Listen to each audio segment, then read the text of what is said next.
Good morning children. ये आप देख रहे हैं आपकी स्टैंडर्ड 9 की बुक।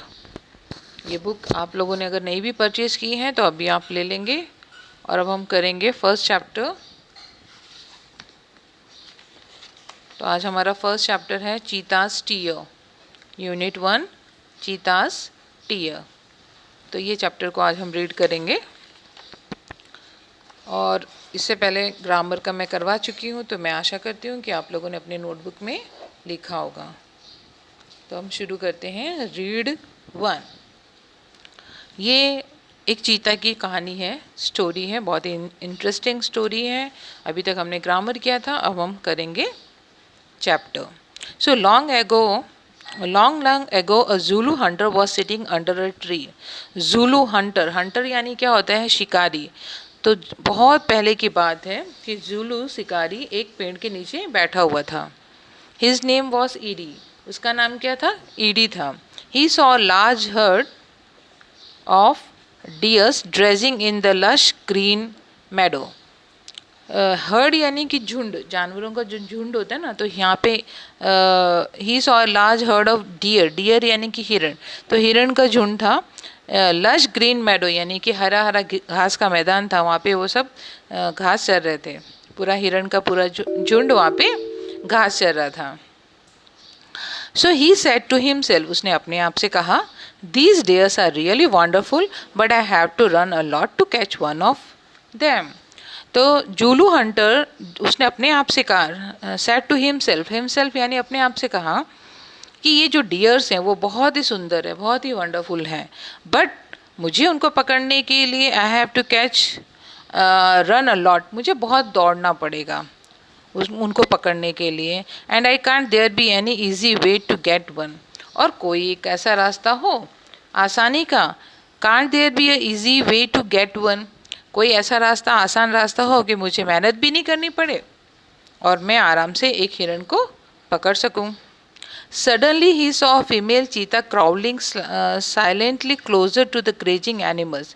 थोड़ी देर में वो देखता है अचानक कि एक फीमेल चीता क्राउलिंग यानी कि पेट के बल रेंगते हुए ग्रेजिंग एनिमल्स, जहाँ पे ये हिरण का झुंड जो घास चर रहा था, वहाँ पे धीरे धीरे पेट के बल वो सरक के आ रहा था।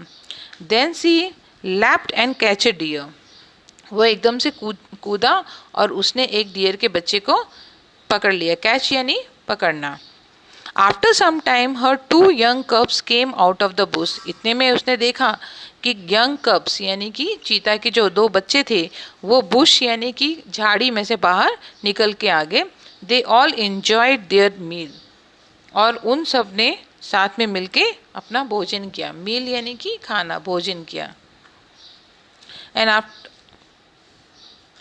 ईडीज आईज ब्राइटेंडेड, ईडी की आईज क्या हो गई है? ब्राइटेंड यानी चमक, चमकीली हो गई, चमक आ गई उसकी आंखों में। They sparkle with an idea, उसके दिमाग में एक आइडिया आया। He envied the cups, can I be lucky as these beautiful cups, they got their food without any effort, can I have a hunter like their mother, he thought. उसकी आंख में चमक आ गया कि मैं क्या लकी बनूं अगर ये कप्स मेरे को मिल जाएं, और ये फिर दे got their food without any effort, और ये बिना, जैसे ये बच्चों को खाना मिला बिना मेहनत के मिल गया है, तो ऐसे मुझे भी काम नहीं करना पड़ेगा और मैं बिना मेहनत के ये कप को प्राप्त कर सकूं, बच्चे को प्राप्त कर लूं। Can I have a hunter like their mother, तो मुझे भी जैसे उसकी मम्मी जो फीमेल मदर है वो शिकारी को पकड़ के लेकर आती है, बच्चे आराम से वो भोजन करते हैं, तो ऐसा मुझे भी एक शिकारी मिल जाए जो मुझे मेहनत नहीं करनी पड़े और वो मेरा सब काम कर दे। ही थॉट, ऐसा उसके मन में विचार आया। He decided to catch a young cub and train it to hunt for him. वो एक छोटे बच्चे को पकड़ना चाहता है। यंग कब यानी कि छोटा बच्चा, तो छोटे बच्चे को पकड़ना चाहता था ताकि वो उसके लिए शिकार करे, उसको ट्रेन करना चाहता था, फिर उसको कि वो उसके लिए शिकार करे। Then I shall only say O my dear go and kill a deer for me. फिर जब मैं उसको ट्रेन कर दूंगा तो मुझे सिर्फ यही कहना पड़ेगा, O my dear go and kill a deer for me, जाओ और मेरे लिए डियर को, हिरण का शिकार करके लेकर, खाली ऐसा बोलना पड़ेगा और वो अपने आप ही मेरे लिए शिकार करके ले आएगा, तो मुझे तो कोई मेहनत करनी नहीं पड़ेगी। My life will be very comfortable then, तो मेरा जीवन तो कंफर्टेबल यानी आरामदायक हो जाएगा। कंफर्टेबल यानी कि आरामदायक। He was quite pleased, pleased यानी खुश होना, विथ हिज ओन आइडिया, अपने ही तरकीब से, अपने ही आइडिया से वो बहुत ही खुश हो गया। He decided to follow cubs and steal one, follow यानी पीछा करना, बच्चों का पीछा किया उसने क्योंकि वो चोरी करना चाहता है। स्टील मतलब क्या होता है? चोरी करना। वो दोनों बच्चों में से एक बच्चे को वो चोरी करना चाहता था।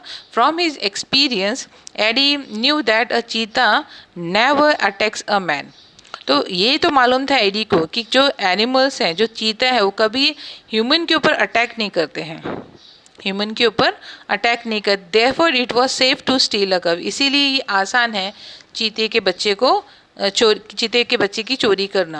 ही followed the cheetah family till evening, शाम तक वो उनकी फैमिली का पीछा करता रहा। And at the sunset the mother cheetah hid her cubs in the thick bush and left for a stream, तो जो मदर थी, सनसेट यानी कि जब संध्या का समय, शाम का समय, जब सूरज ढल जाता है, तब तक वो उनका पीछा करता रहा। और उस समय उसने देखा कि जो मदर चीता है वो अपने दोनों बच्चों को, हिड हर कप्स यानी अपने बच्चों को दोनों को छुपा के कहाँ चली गई? थिक बुश, थिक बुश यानी कि जो झाड़ियाँ होती है ना, तो उसमें अपने बच्चे को वो छुपा के चली गई। And left for a stream, stream यानी झरने के पास में।